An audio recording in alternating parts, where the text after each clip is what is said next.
It's Ron Reader digs the universe.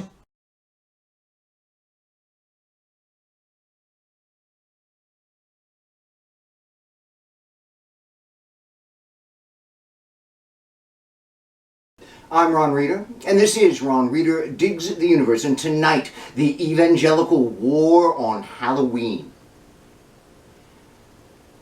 Back in the mid-1980s, when I was a Southern Baptist youth, in October, my equally irreverent buddy Kevin and I decided that it would be hilarious to buy cheap plastic devil masks and wear them for our Sunday afternoon activities at church. It was indeed hilarious.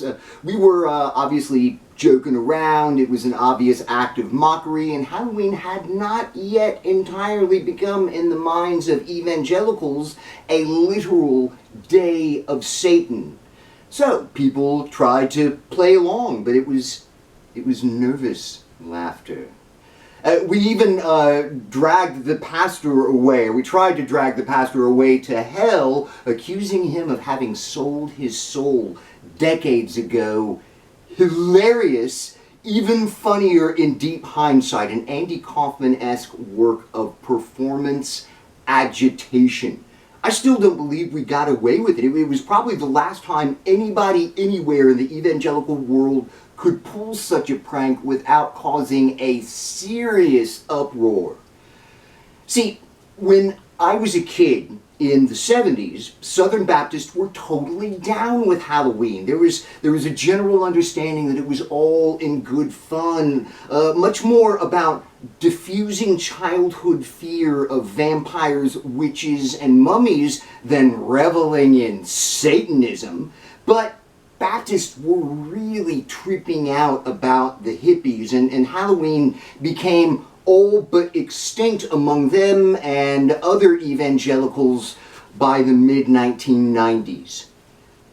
There have been, over the years since then, various clumsy evangelical attempts to culturally subvert the beloved holiday with fall fests, harvest hoedowns, the much derided and hilarious Jesus-ween, and my personal favorite, the Hell House, which theatrically portrays the horrors of the evangelical universe, such as abortion, hedonism, premarital sex, and rejecting Christ, which sends you straight to an awesome hellscape room for eternal torture, kind of like what if a Chick tract was a haunted house?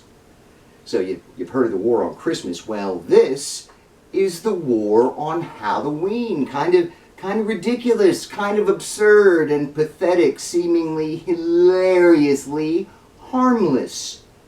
Except for the fact that it's a rather benign symptom on the surface of a much more serious illness deeper within.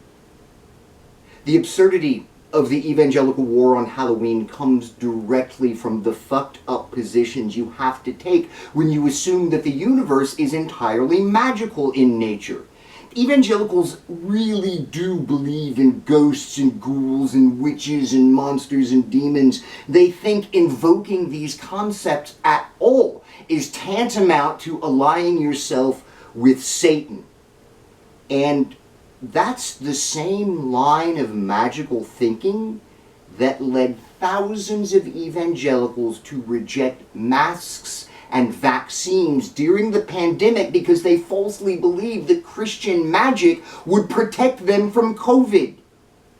Silly, harmless evangelical mysticism has a body count now.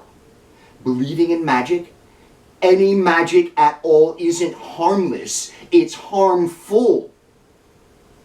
Abortion, Israel, les, gay, bi, trans, queer, we really need to sit down as a nation one day and get our shit together on science. It's not the Dark Ages anymore.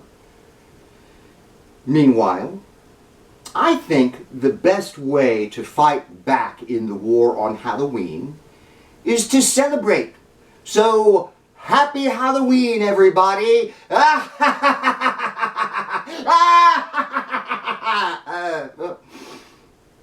I'm Ron Reeder, and this has been Ron Reeder Digs the Universe. Join me, Ron Reeder, again next week for another episode of Ron Reeder Digs the Universe.